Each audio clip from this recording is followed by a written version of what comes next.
Living Power with Dan Hurst.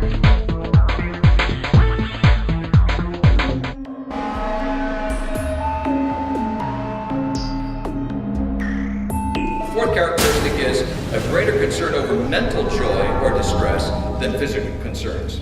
They want to make sure that a person is okay. So you're suffering physically, but how are you doing mentally, emotionally? How are you dealing with it? They want to make sure that you're handling it okay, that it's okay. The fifth characteristic is a tendency to attract people who are having mental and emotional distress. This is amazing to me. A person who has the gift of mercy, I don't know how they do it, but boy, they can attract some real wackos. And they just attract people. They come out of the woodwork because somebody's going to care for them and is going to love them. And right away, I know you're thinking of somebody that's like that. They just tend to attract those kind of people. Marcia has the gift of mercy. That explains why I married her. Because she attracts people who just have mental issues and emotional distress, you know. And now if you're her friend, that doesn't mean that you're like that. It just means that Marcia has a tendency to draw those people. They feel comfortable around her, and they don't mind sharing their life with her. The sixth characteristic is a need to measure acceptance by physical closeness and quality time together.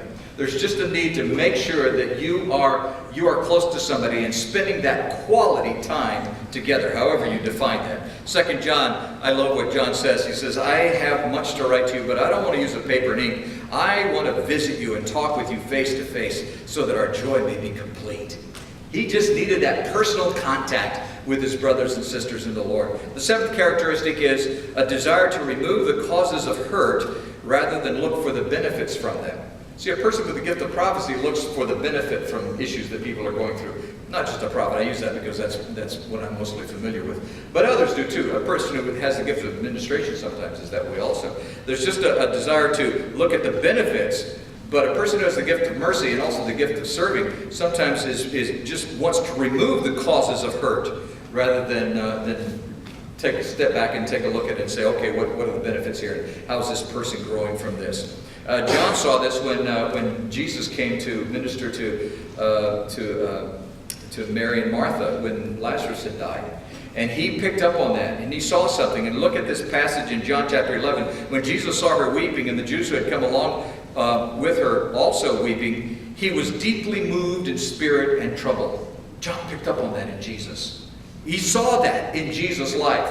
He was that captivated him, that Jesus was so deeply moved in spirit and troubled. And Jesus said, where have you laid him? He asked, where have you laid him? And they said, come see, Lord. And Jesus wept. John picked up on that. He was so moved by that. Then the Jews said, wow, see how he loved him. The fact that John could just see these little things about how people were reacting to each other, that's a mercy giver. Somebody who's sensitive to that sort of thing. But some of them said, how could not he who opened the eyes of the blind man have kept this man from dying? Couldn't he have done that? And Jesus, once more, deeply moved. John just picked up on what was going through in Jesus' life. He saw that pain and that desire to move the hurt, or to remove the hurt.